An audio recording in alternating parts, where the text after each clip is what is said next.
Hi, this is Mark for Show Me Construction, and today I'm going to show you how to unclog a stopped up drain.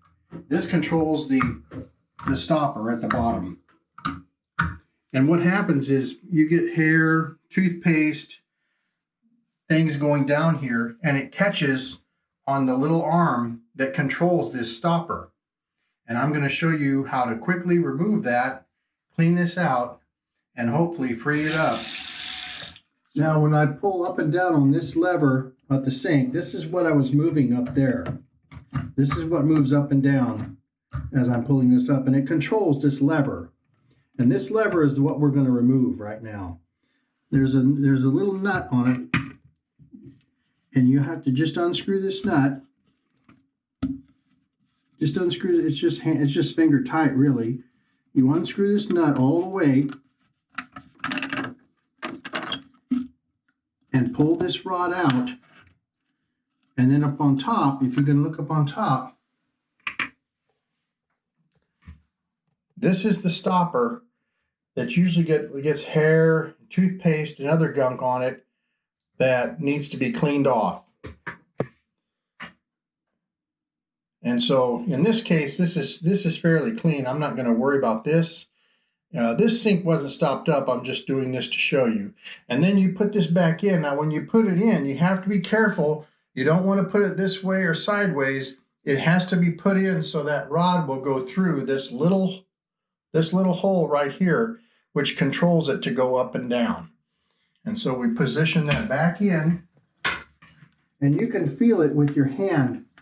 You can feel if it's going into the inside that rod.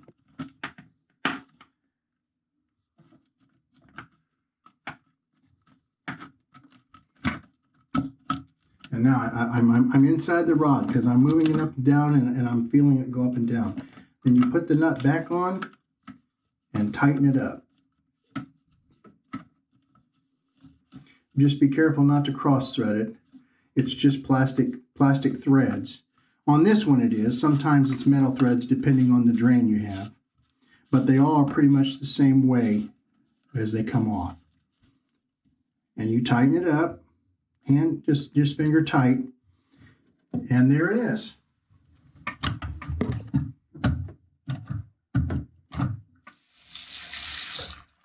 I would say 9 times out of 10, when you have a stopped up drain or it drains very slow, 9 times out of 10, that's the reason, is hair and gunk gets built up around that rod, and it plugs that line up, and water just percolates down through it, and cleaning that out will solve your problem.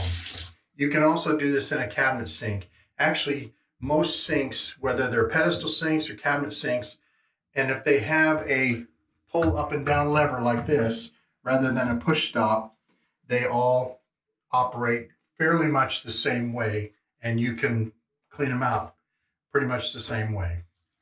Anyway, if this video has helped you, please hit the subscribe button and leave a comment, and thanks for watching.